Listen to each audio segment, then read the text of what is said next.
My name is Linda. I'm 24 years old and I live with my parents and younger brother in a small house on the outskirts of Ohio. I have a steady job at an insurance company.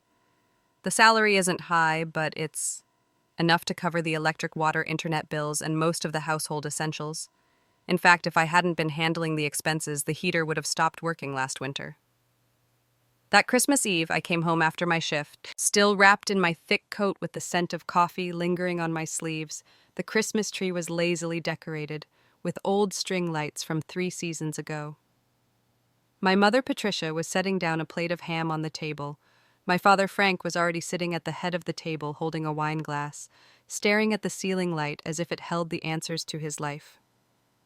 Dinner started in a heavy, awkward silence, broken only by the clinking of silverware and a faint Christmas song playing from the kitchen radio. I scooped some mashed potatoes onto my plate and smiled at my brother Logan. He's 17 this year. When my father suddenly slammed his knife down on the table, the sharp sound made me jump.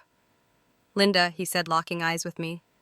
"You're a burden and you can't live here anymore." I thought I misheard him. I froze while my mother let out a dry, almost panicked laugh like she was trying to pretend it was just a bad joke. But my father's stare was deadly serious. The room felt frozen.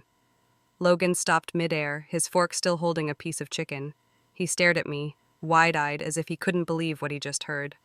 I slowly set my fork down. "What did you just say?" "You heard me," he said, his voice low and firm.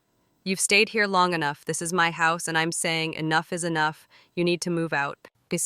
I couldn't speak. I hadn't stayed because I needed a place to live. I could afford my own apartment. I could live independently. I stayed because they needed me, because Dad lost his job 3 years ago, and Mom only works part-time. At the high school library, they couldn't keep things going without my contributions, and now on Christmas Eve, they were treating me like a freeloader. Mom opened her mouth, but Dad cut her off. "I've made my decision, Patricia." Logan looked between them like they were strangers.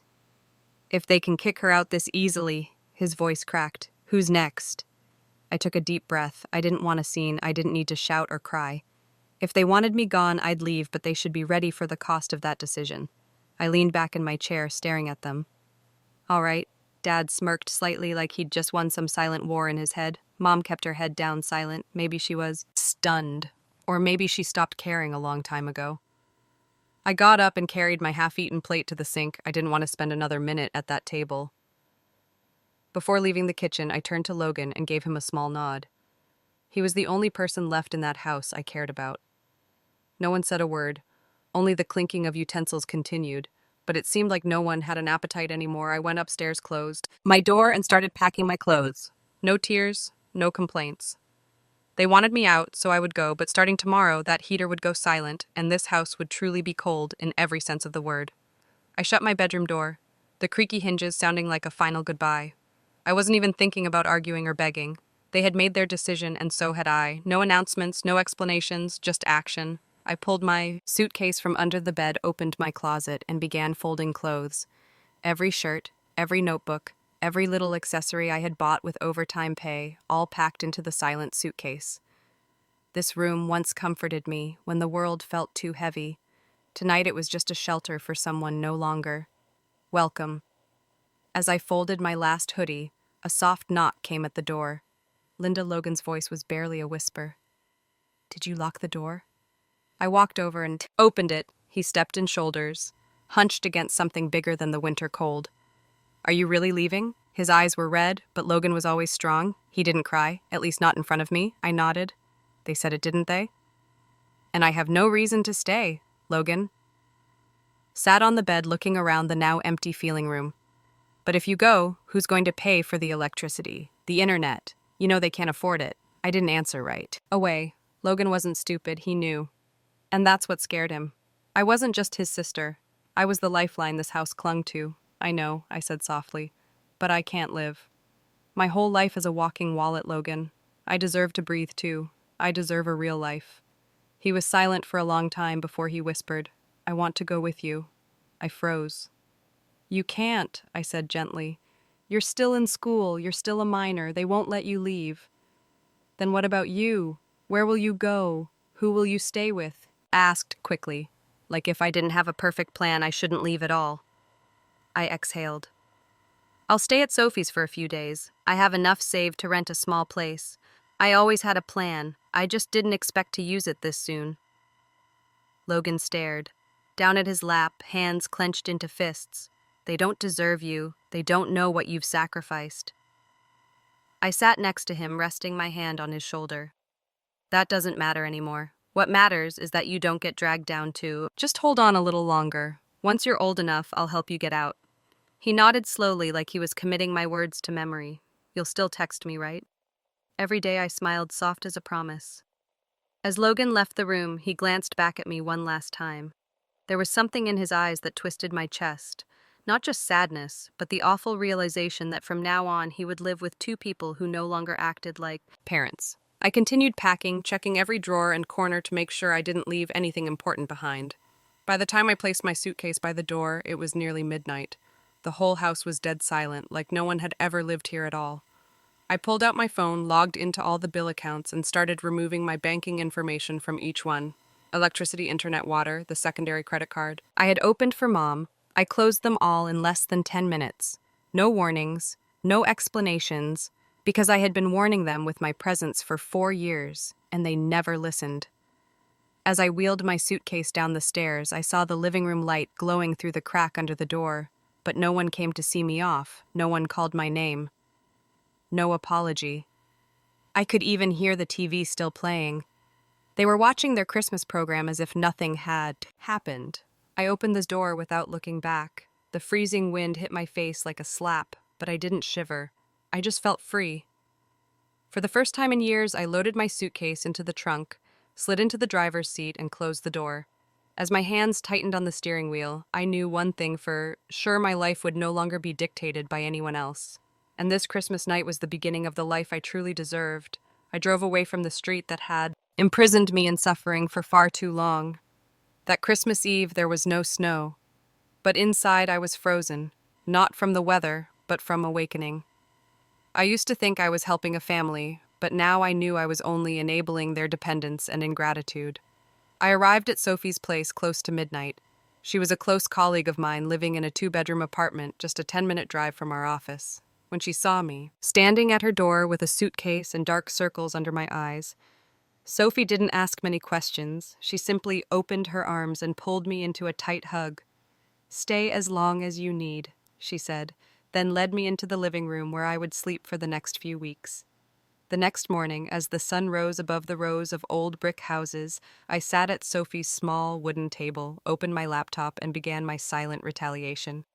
I logged into the utility payment portal. Under the account section, my name was still listed as the responsible party. I clicked remove. A pop-up appeared.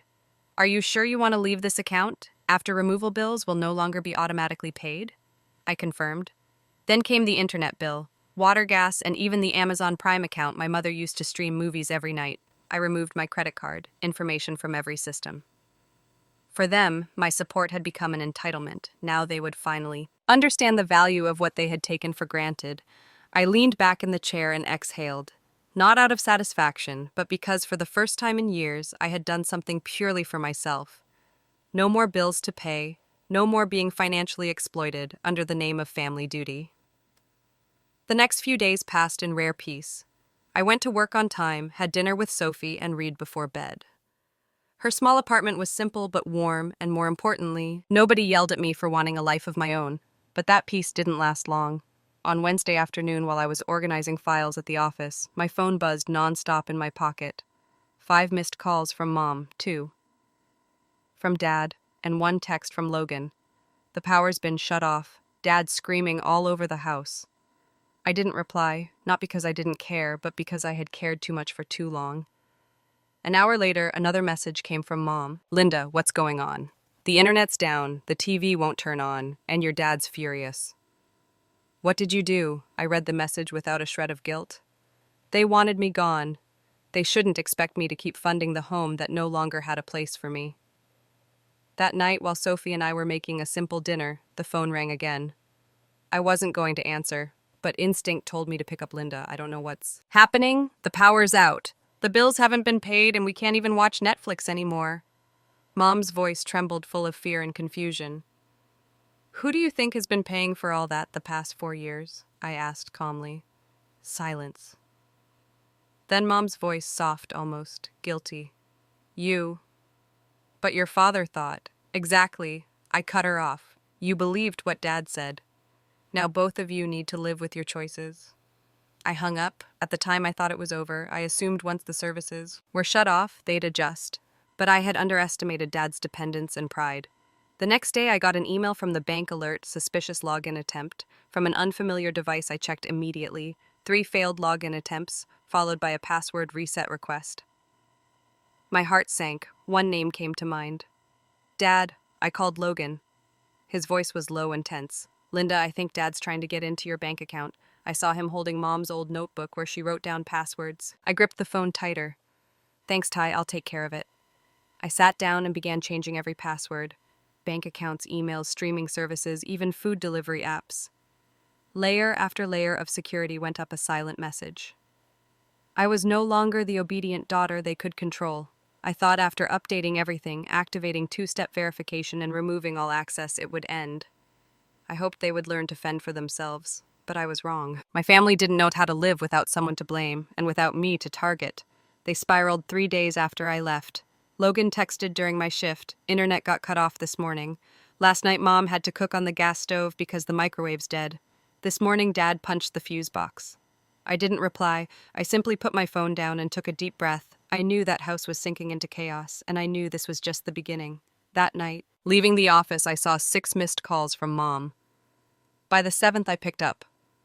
Her voice was hoarse, crying, confused and furious. Linda, what have you done? The house is dark. No TV, no hot water, your dad's losing it. What did you do? I answered calmly. I only turned off what I was paying for. From now on, you can take care of yourselves, right? You can't do this, Mom shrieked. This is your home. I pressed my lips together, steadying my voice. No, it's the place where Dad kicked me out. Remember, I'm just following orders. Silence, only heavy breathing came through the line. Finally, she whispered, your dad thinks you're trying to get revenge. I let out a dry, exhausted laugh. No, Mom, I'm just living my life. What bothers you is that I'm no longer living it for you. I hung up before she could say another word. I didn't need to explain anymore. They were used to my silent endurance. Now they would have to get used to my silent absence. The next morning, another alert. From the bank, suspicious login attempt, possible fraud blocked. I didn't have to wonder. The only person desperate enough to hack into my accounts was Dad. I immediately called Logan. He whispered when he answered, his voice full of worry. Linda, I think he's digging through Mom's old notebooks. He keeps yelling that he needs to get back what belongs to the family. I closed my eyes, feeling a painful tightness in my chest. Did you see him using the computer all morning? He keeps trying to log in and cursing when it fails. I chuckled bitterly. Good the alerts are working, Linda Logan said slowly. He's starting to say weird stuff like that. Girl thinks she's won and I'll make her regret it. I'm a little scared. I gripped the phone. If anything strange happens, lock the doors and call me immediately. Got it. Got it. I'll keep my phone with me all night. I hung up, went back to my bank account, increased the security level, and blocked all foreign devices. I changed this password again this time, 16 characters long, packed with special symbols, and linked everything to fingerprint verification.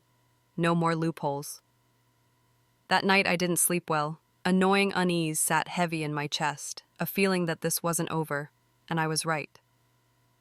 The next morning, just as I stepped out of the bathroom, Sophie called out from the living room, Linda. Someone's banging on the door. I rushed out, hair still wet, and saw her tense face. Who is it?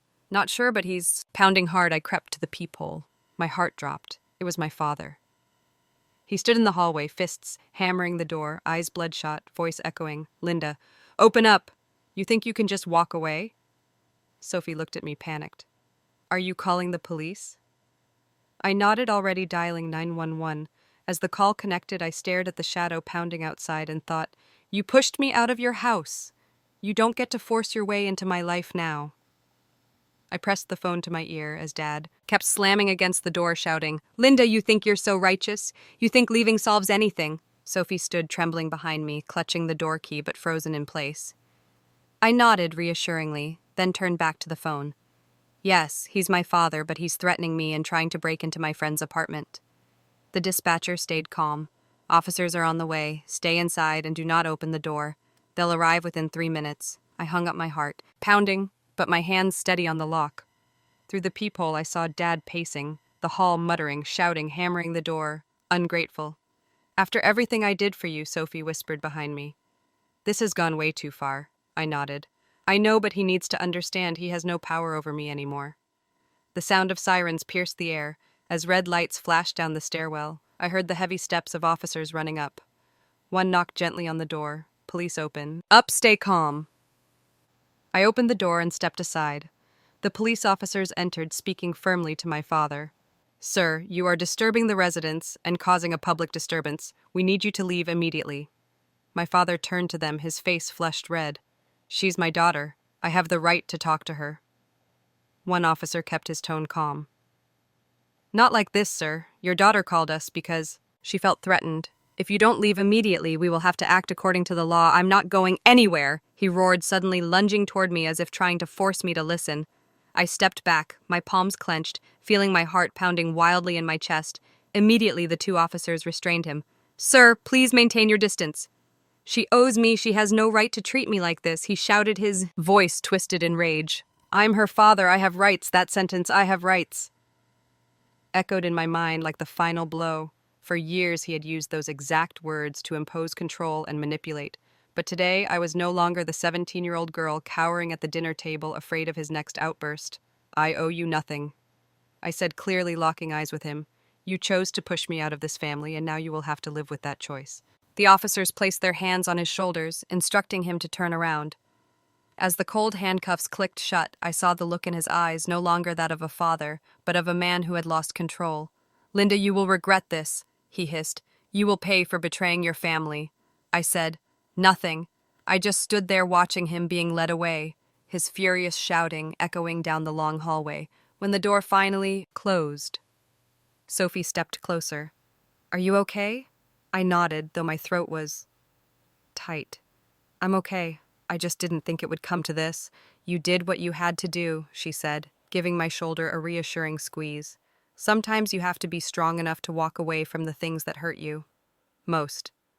I sat down on the couch, my hands still trembling. My phone buzzed. A text from Logan. Dad got arrested, I replied. Yes, but don't worry. Stay put. If anything happens, call me immediately. I didn't know what tomorrow would bring, whether Dad would be released soon or if he would try to come back. But this time I was ready. I was no longer the obedient, silent Linda of the past. I thought that once Dad was taken away, things would calm down. But I was too naive. Just 3 days later, I received a text that made my palms sweat. Sis, your car is parked outside our house. It was from Logan. I immediately called him. Logan, are you sure my car's still parked at Sophie's? I know, but this morning I saw it right outside our house, the window slightly down, and there's a coffee bag Mom usually uses inside. You should come see. I jumped up, heart racing. My car should never have been there, especially since I had taken all my personal belongings with me. There was only one possibility. My mother had stolen it. I called Sophie to double-check the spare key still. In the drawer at my place untouched, she confirmed. That meant they had a copy of my key I didn't know about, and now my mother, the one who acted pitiful and desperate for help, had secretly taken my car. Without a word, I drove Sophie's car back to my old neighborhood. As I turned onto the street, I saw my car, the dark blue sedan with the familiar plates, parked quietly in front of the house. But quiet didn't mean innocent. I pulled over, got out and walked toward it. The door handle was dusty, but inside the driver's seat there was a water bottle unfamiliar, shoes, and even a grocery receipt dated 2 days ago with my mother's name on it. I clenched my fists, staying calm, and called Logan. Are you home? Yeah, you're here. I'm outside. Where's Mom in the house? Just came back from the grocery store. I nodded, though he couldn't see me. I'm coming in. Stay upstairs and don't get involved. Okay. It rang the doorbell. The door opened. Mother stood there, hair tied back, clutching a small black purse. Her face tightened when she saw me. Yana, why are you here? I looked her straight in the eye. You took my car, didn't you? She scoffed lightly, stepping aside to let me in. It was just sitting there, unused. You weren't driving it. I just borrowed it for a bit. Borrowed. I let out a humorless laugh. You've been driving it for a week, buying gas with whose money, and why is the driver's seat reclined, like someone's been sleeping in it? She turned away, placing her purse on the table without answering. I stepped further inside, glancing at the living room where the laptop I had left on the bookshelf was now missing. Where's my laptop? I asked, heart pounding. She froze, then replied in an even tone. I sold it. No excuses, no apologies. For money. I asked already knowing the answer. I needed to buy medicine for your father, and this house needs so many things. You don't live here anymore, so anything you left behind is just left behind. I stood there for a few seconds, then slowly pulled out my phone. Then you'll have to deal with the consequences. I'm calling the police. I'm your mother. You can't do this. Her voice rose in panic. Then why could you steal my car and sell my belongings? I said calmly. I forgave you once. This is the second time, and it's the last I called 911. When the police arrived, I explained everything, showing the grocery receipt in the car and pulling up GPS tracking logs proving my car's movements around the city. I made it clear I wanted my property back, and I wanted to press charges for theft. At first, my mother tried to argue, but when asked for proof of ownership of the car or the laptop, she had nothing to show. An officer turned to me. We'll instruct her to gather what remains so you can collect it. If you wish, you can file a formal theft report. I looked at my mother. She wasn't shouting anymore. Her face was pale, her hands shaking. Linda, what are you doing to your mother? She whispered. I answered softly. I'm doing what you should have taught me, protecting what's mine. I turned away without looking back. 3 days after the police visit, I received a message from an unknown number. You think you've won.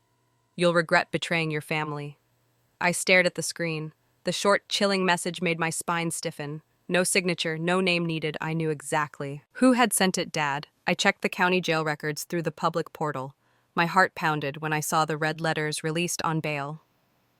The release date was this morning, meaning he had been out for less than 12 hours, and the message had arrived shortly after I immediately texted Logan. Dad's out on bail. Do you know who posted it? A few minutes later, he called, his voice so quiet I had to strain to hear. It was Uncle Victor, Dad's old drinking buddy yesterday. I heard Dad calling people asking for money. This morning, Uncle Victor came to the house, handed Mom an envelope, and left. I leaned back in my chair, feeling every muscle tense. Victor, the man who once made the whole neighborhood call the cops with his drunken parties.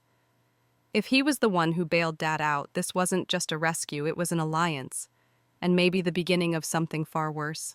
Linda, Logan continued, last night Dad said he's going to make you feel what it's like to be pushed out of someone's life. I think he's planning something. I jumped up and left Sophie's living room. She was cooking, and when she saw my pale face, she panicked.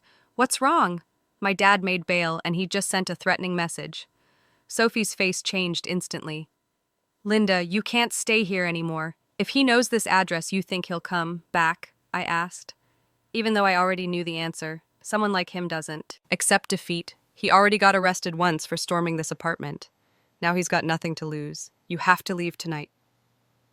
I bit my lip, clutching my phone tighter. Part of me didn't want to leave. I had found a little peace here, but my mind was clear.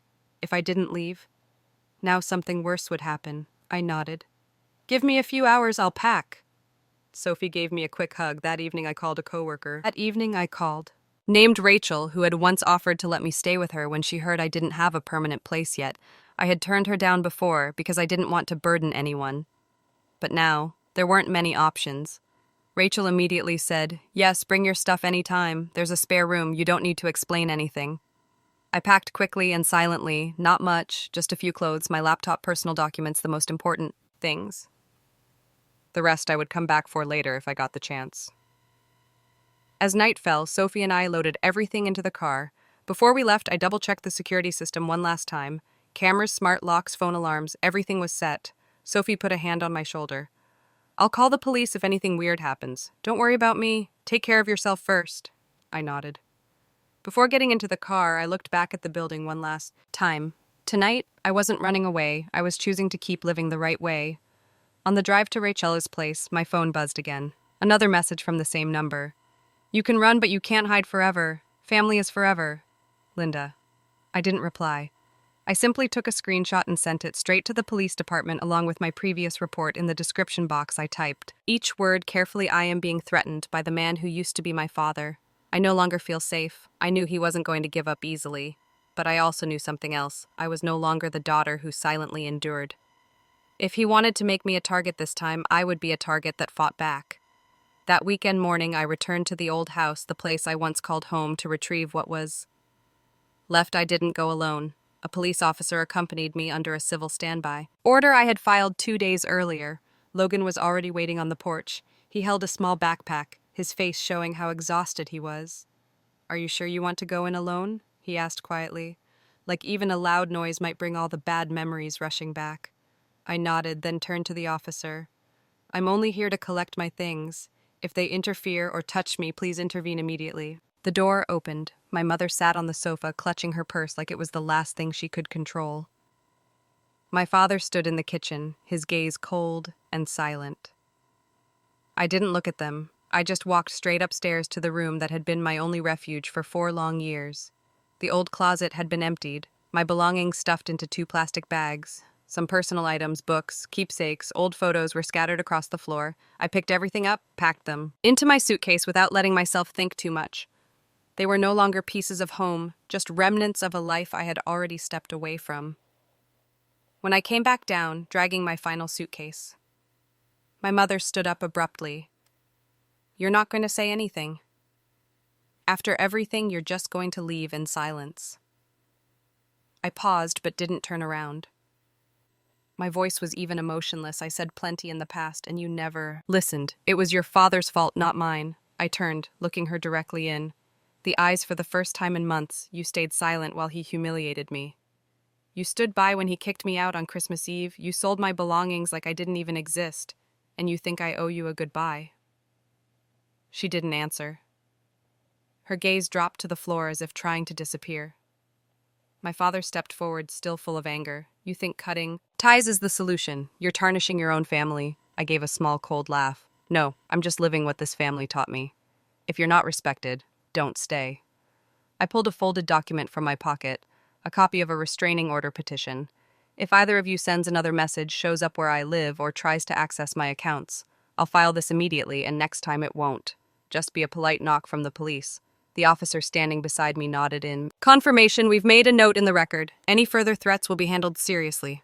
I turned to Logan. You can stay a few more months, but if it becomes unbearable, I meant what I said. Just call me, and I'll come get you immediately.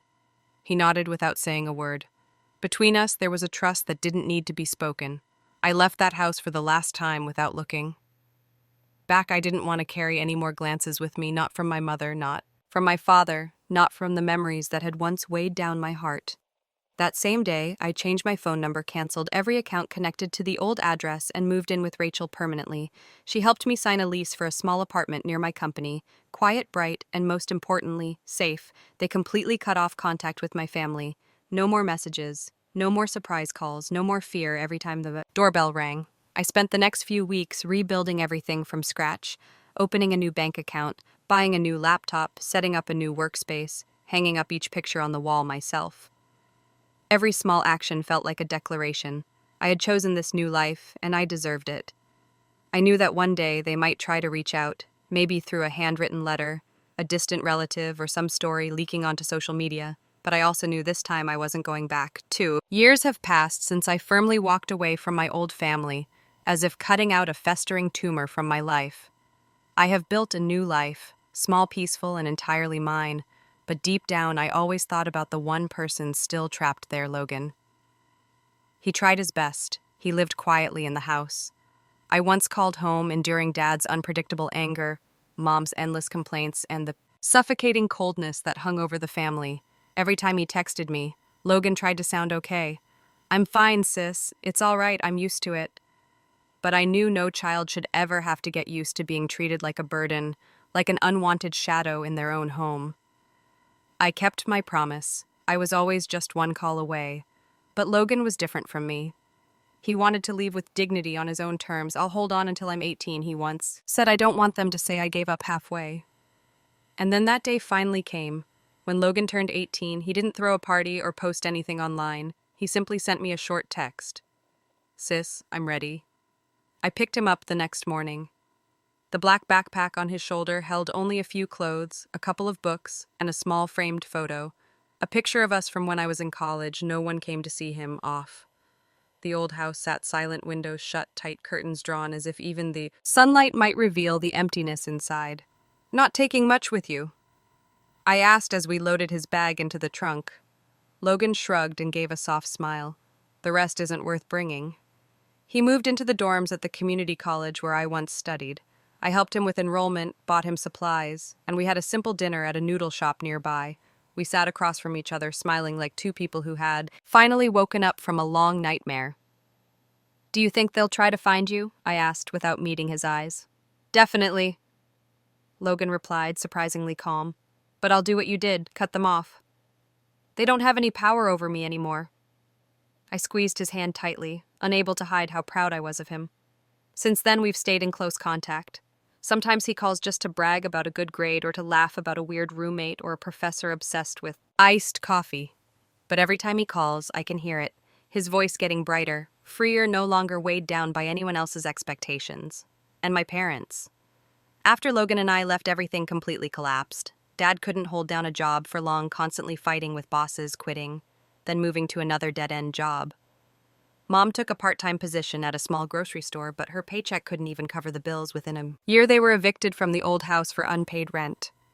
The last I heard through a distant relative, they were living in a rundown apartment on the east side of the city, an area known for high crime rates and terrible living conditions.